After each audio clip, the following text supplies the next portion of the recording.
기도하겠습니다. 은혜가 풍성하신 아버지 하나님 감사합니다. 한 주간도 우리를 세상에서 살게 하시고 믿음을 지키며 또한 이 복된 날 아침에 주님께 나와 예배할 수 있도록 은혜 베푸시니 감사합니다. 성령님 함께하여 주셔서 저 시간으로부터 마치는 시간까지 예배드리는 모든 자들 머리 위에 임하시고 기름 부어 주셔서 하나님께 우리의 산제사를 온전히 드릴 수 있도록 지키시고 보호하여 주시기를 원합니다. 하나님께 감사와 찬양과 영광을 올려드리옵고 우리 구주 예수 그리스도 이름으로 감사하며 기도드리옵나이다. 아멘. 오늘은 이스라엘의 도시들에 대해서 함께 말씀을 나눠보도록 하겠습니다. 오늘 본문 말씀은 마태복음 11장 20절로 24절의 말씀입니다. 말씀을 제가 봉독해 올리겠습니다. 예수께서 권능을 많이 행하신 고을들이 회개하지 아니하므로 그때 책망하시되 화 있을진저 고라시나 화 있을진저 베세다야 너희에게 행한 모든 권능을 두로와 시돈에서 행하였더라면 그들이 벌써 벼옷을 입고 제에 앉아 회개하였으리라. 내가 너희에게 이르노니 심판날에 두로와 시돈이 너희보다 견디기 쉬우리라. 가버나움아 내가 하늘에까지 높아지겠느냐 음부에까지 낮아지리라. 내게 행한 모든 권능을 소돔에서 행하였더라면 그 성이 오늘까지 있었으리라. 내가 너희에게 이르노니 심판날에 소돔 땅이 너보다 견디기 쉬우리라 하시니라. 아멘. 이스라엘의 이제 그 도시들을 우리가 살펴볼 것 같으면 첫째는 갈릴리 호수를 우리가 봐야 되겠습니다. 갈릴리 호수를 알고 그 다음에는 또 이제 사해, 보통 바다의 염분은 3% 정도이지만 사해의 염분은 34% 정도라고 합니다.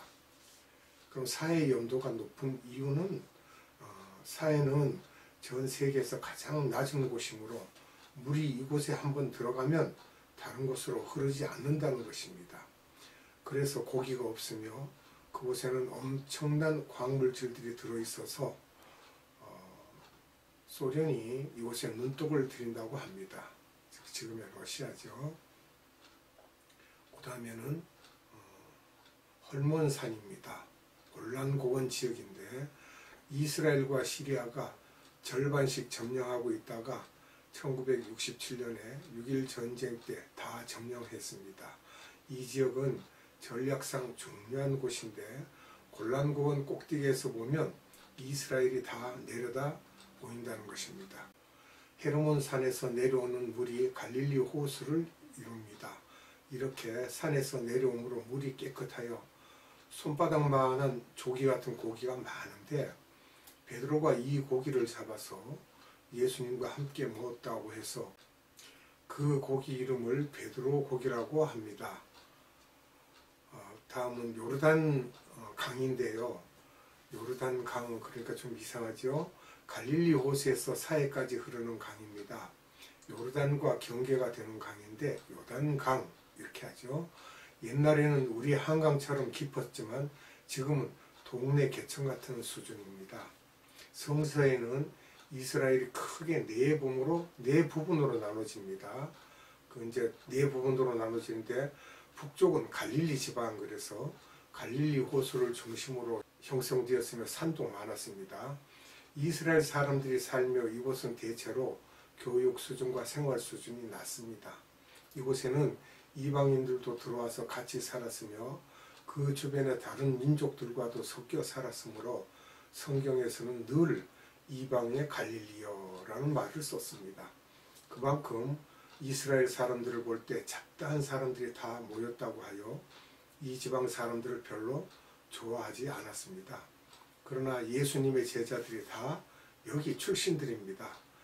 12제자 중에서 가룟 유다만 다른 지방이었는데 그가 교육 수준도 높고 머리 회전도 좋았으므로 회개를 맡게 되었던 것입니다. 그 다음은 중부 지방입니다.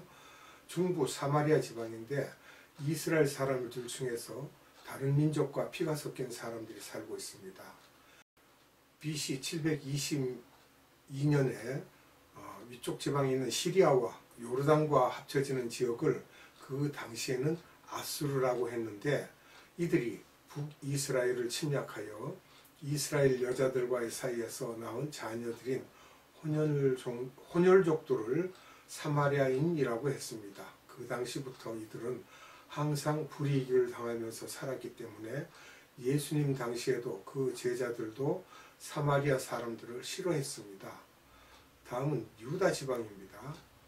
사해 북쪽 꼭대기에서 26km를 서쪽으로 가면 지중해 동쪽이 되죠.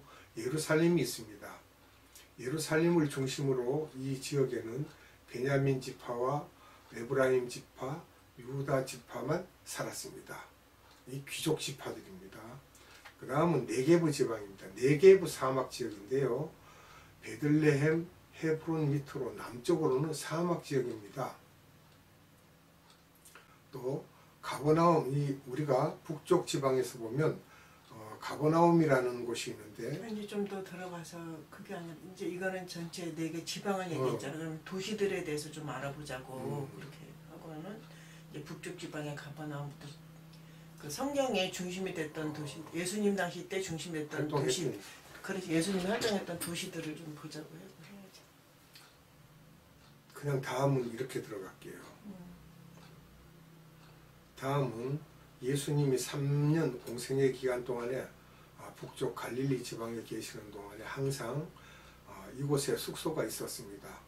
베드로의 처갓집이 있는 곳이기도 한데요. 가버나움입니다. 그리고 또 베세다.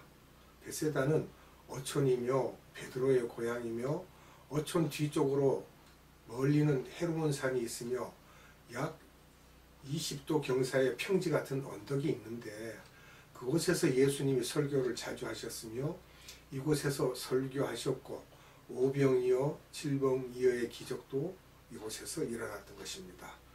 가이사랴 빌립보, 이 지역은 오병이어의 언덕을 넘어 40도 정도의 가파른 곳을 넘어가면 있습니다. 언덕 위의 도시입니다. 마태복음 16장 14절로 16절에서 예수님께서 사람들에게 칠병이어의 기적 후에 그들을 그곳에 있게 한 후 제자들과 함께 간 곳입니다. 마태복음 16장 13절로 16절을 봅니다. 예수께서 가이사랴 빌립보 지방에 이르러 제자들에게 물어 가라사대 사람들이 인자를 누구라 하느냐 가로되 더러는 세례 요한, 더러는 엘리야, 어떤 이는 예레미야나 선지자 중에 하나라 하나이다. 가라사대 너희는 나를 누구라 하느냐. 시몬 베드로가 대답하여 가로되 주는 그리스도시요 살아계신 하나님의 아들이시니다. 아멘.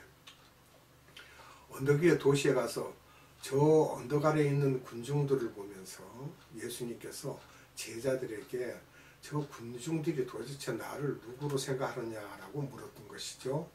그래서 거기서 이제 대답하는 소리가, 군중의 대답이 세례 요한, 엘리야, 예레미야 등 선지자 중에 하나라고 한다라고 했어요. 그런데 그 중에 베드로의 대답은 어땠습니까? 주는 그리스도시요 하나님의 아들이시니다라는 신앙 고백을 하였던 곳입니다.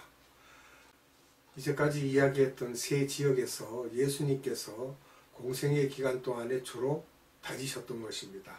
갈릴리 지방은 우리나라 지리적으로 말한다면 함경북도 청진이나 회령 쪽으로 보면 되겠습니다. 북쪽 지역이죠. 또 우리나라에서 신의주 쪽으로 보면 유명한 도시 2개가 있다라고 보면 우리가 빨리 이해하게 되겠습니다. 시돈과 두로라는 곳은 사복음서에서는 하나님이 이방 도시임에도 사랑하셨던 것 같습니다. 그 이유는 이방인이면서도 하나님의 말씀을 잘 받아들였습니다. 우리나라도 평안도 사람들이 먼저 복음을 받아들였던 것처럼 이 지역 사람들이 가버나움 등지에서 공생애를 하는 동안에 시돈과 두로의 이방 사람들이 예수님을 많이 따라다녔던 것입니다. 그런데 오히려 베세다, 가버나움, 고라신 출신 사람들은 예수님을 따라다니지 않았습니다. 그래서 선지자가 고향에서 대접을 못 받는다는 말씀을 하고 있었던 것입니다. 그리고 이것을 우리가 영적인 의미를 생각한다면 복음은 이스라엘 사람들에게는 소수만 듣게 되어 있으므로 아무리 이스라엘 사람들에게 말하여도 소수만 듣게 된다는 것이며 복음은 이방인에게 먼저 들어가게 될 것임을 보여주고 있었던 것입니다. 소돔은 말하자면 사해 아래쪽입니다. 소돔은 막달라는 갈릴리 호수 서쪽 해변이고요. 갈릴리 호수 동쪽은 절벽으로 되어 있습니다. 그래서 가다라 지방 이런 데 거라사 지방이라고 하기도 하고요. 예수님께서 마태복음 8장 28절에서 귀신을 쫓아 돼지에게 들어가게 하심으로 그 돼지들이 달려간 곳이 갈릴리 호수 동쪽의 절벽입니다. 깎아지른 절벽이 있었던 것이죠. 마태복음 8장 28절로 32절 봅니다. 예수께서 건너편 가다라 지방에 가심에 귀신 들린 자 둘이 무덤 사이에서 나와 예수를 만나니 저희는 심히 사나워 아무도 그 길로 지나갈 수 없을 만하더라. 이에 저희가 소리질러 가로되 하나님의 아들이여 우리와 당신과 무슨 상관이 있나이까? 때가 이르기 전에 우리를 괴롭게 하려고 여기 오셨나이까? 하더니 마침 멀리서 많은 돼지떼가 먹고 있는지라 귀신들이 예수께 간구하여 가로되 만일 우리를 쫓아내실진대 돼지떼에 들여보내소서 한데 저희들을 가라 하시니 귀신들이 나와서 돼지에게로 들어가는지라 온 떼가 비탈로 내리다가 바다에 들어가서 물에서 몰사하거늘. 아멘. 그러니까 절벽 아래로 떨어져서 죽었던 것입니다. 나사렛은 예수님의 고향이기도 하고 이스라엘의 북쪽 지방입니다. 갈릴리 호수 남서쪽 24km 지점에 위치한 성읍입니다. 또 수가는 중부 사마리아 지방인데요. 수가선 여인에 대한 야곱도 이야기가 나오고 야곱의 우물에 대한 이야기도 나오죠. 요거는 요한복음 4장 4절로 26절에 기록되어 있고요. 세겜은 중부 사마리아 지방입니다. 아브라함이 가나안 땅에서 제일 먼저 도착한 곳이 여기죠. 창세기 12장 6절에 있고요. 예루살렘 북쪽 66km 지점입니다. 그리심산과 에발산 사이가 되겠습니다. 여리고는 사해 북쪽, 즉 세계에서 가장 오래된 도시라고 봅니다. 예루살렘 동북쪽으로 약 23km 지점이고 요단강 서쪽으로 약 8km 지점입니다. 그래서 여기 여리고는 예루살렘하고 일직선으로 동서로 이렇게 하이웨이가 있습니다. 또 예루살렘은 사해 북쪽 끝에서 서쪽으로 26km 지점이며 지중해에서 58km 지점입니다. 창세기 14장 18절을 참고하시면 되겠습니다. 또 여호수아서 15장 63절에 보면 여부스 족속을 쫓아내지 못한 곳이기도 합니다. BC 천년경 다윗이 점령하고 다윗성이라고 명명했습니다. 예루살렘을요. 사무엘하 5장 7절에 기록되어 있습니다. 베델은 유다 지방이며 예루살렘에서 북쪽으로 30km 지점입니다. 아브라함이 세겜에 들렸다가 베델로 왔죠. 이 내용은 창세기 28장 19절과 사사기 20장 18절을 보시면 자세히 기록되어 있습니다. 베델은 벳은 집이며 또 엘은 하나님, 그래서 하우스 오브 갓은 하나님의 집이라는 그러한 내용이 되겠습니다. 우리가 이렇게 엘리자베스 할 때 말하자면 엘리자의 집의 아들 또는 벤허 할 때 벤은 어느 집의 아들, 그러니까 허시 집의 아들 이렇게 말하듯이 벤자민은 자민 집안의 아들 또는 리차드슨은 리차드 집안의 아들이라는 내용이 되겠습니다. 그와 같이 베델은 하나님의 집이라는 뜻이며 또한 베들레헴은 벳은 집이고 레헴은 빵 이렇게 해서 빵집, 떡집 이렇게 되겠습니다. 예루살렘에서 남쪽으로 8km가 떨어져 있는 장소가 됩니다. 창세기 48장 7절을 보시면 되겠습니다. 미가서 5장 2절을 봅니다. 베들레헴 에브라다야 너는 유다 족속 중에 작을지라도 이스라엘을 다스릴 자가 내게서 내게로 나올 것이라. 그의 근본은 상고의 태초에니라. 아멘. 이 미가 선지자는 BC 700년경에 있었던 분이죠. 미가 선지자를 통하여 예수님의 탄생에 대해서 말씀하시는 것입니다. 또 다윗의 고향입니다. 예수님이 다윗의 후손으로 올 것이며 예수님의 육신의 아버지인 요셉과 어머니 마리아 두 분이 다 다윗의 족보에서 나왔습니다. 사무엘상 16장 1절과 4절을 참조하시면 됩니다.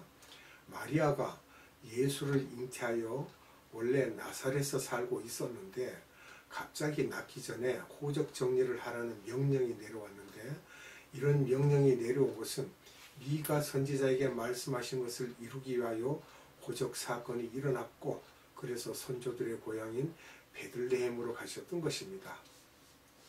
결국 떡집, 빵집이 예수님의 고향이라는 것입니다. 예수님은 산떡이라고 하셨죠. 요한복음 6장 50절로 51절에 모든 말씀이 예수님은 하늘에서 내려온 산떡이라고 말씀하시는 것입니다. 이곳 베들레헴은 이스라엘 사람과 팔레스타인 사람들 사이에서 정치적으로 굉장히 복잡한 곳입니다. 헤브론은 예루살렘에서 남쪽으로 30km 떨어져 있고 사해의 중간 지역입니다. 아브라함이 세겜에서 베델을 거쳐 헤브론에 오셔서 거기서 지내시다가 이삭을 낳고 그의 처 사라가 이곳에서 사망을 함으로 무덤을 산 곳이 막벨라 굴입니다. 이거는 창세기 23장 9절로 19절을 보면 자세히 알 수 있죠.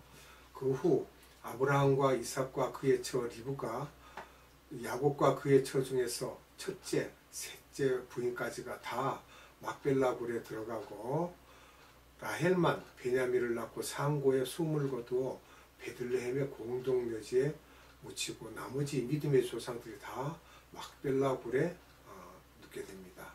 이거는 창세기 35장 19절로 20절을 보면 베들레헴에 묻힌 것을 알 수 있습니다. 헤브론의 막벨라 무덤은 지금도 정치적으로 상당히 예민하여 크리스찬들이 그곳에 가서 참배하려고 하면 못하게 하고 또 팔레스타인인이나 아랍인들은 아브라함이 자기들의 조상이므로 그 무덤을 성스럽게 생각하며 또 유대인들은 아브라함은 우리의 조상이라고 하므로 지금도 늘 이 문제로 다투고 있습니다. 아브라함은 헤브론에서도 변두리인 마므레라는 상수리 나무가 있는 곳에서 살았습니다. 또 브엘세바가 나오는데요. 브엘세바는 네게브 사막 쪽으로 예루살렘에서 70km 지점입니다. 사막 지방에서 가장 중요한 도시죠. 이것은 헤브론 남서쪽 약 40km 지점에 위치한 국경도시입니다. 열왕기상 4장 25절을 보면 또 이 내용들이 기록되었습니다. 헤브론에서 이삭을 낳고 브엘세바에 내려와서 살고 있을 때에 이삭이 15, 16세 정도입니다. 하나님께서 창세기 22장 2절에 아들을 모리아산, 즉 예루살렘에 있는 조그만 산 언덕이죠. 모리아산에 가서 바치라고 하셨을 때 이미 이삭은 상징적으로 죽은 것이며 그 죽은 아들을 데리고 70km를 3일 밤을 걸어서 모리아산으로 올라가서 창세기 22장 4절에 기록되어 있죠. 그때 진짜로 죽이려고 할 때 옆에 숫양이 준비되어 있어서 그 수양이 대신 죽고 이삭이 살아난 것은 예수님이 죽으셨다가 3일 만에 부활하신 것을 상징적으로 보여주는 그러한 내용이었습니다. 갈라디아서 3장 16절에서 이삭은 예수님의 표상으로 드러나 있습니다. 예수님의 죽으심과 부활을 상징적으로 보여주는 그러한 사건이었습니다. 이 모리아산은 창세기 22장 2절, 역대하 3장 1절, 사무엘하 24장 16절로 25절에 기록되어 있습니다. 우리가 말씀을 한 구절 보고 말씀을 맺도록 하겠습니다. 갈라디아서 3장 16절입니다. 이 약속들은 아브라함과 그 자손에게 말씀하신 것인데 여럿을 가리켜 그 자손들이라 하지 아니하시고 오직 하나를 가리켜 내 자손이라 하셨으니 곧 그리스도라. 아멘. 기도하겠습니다.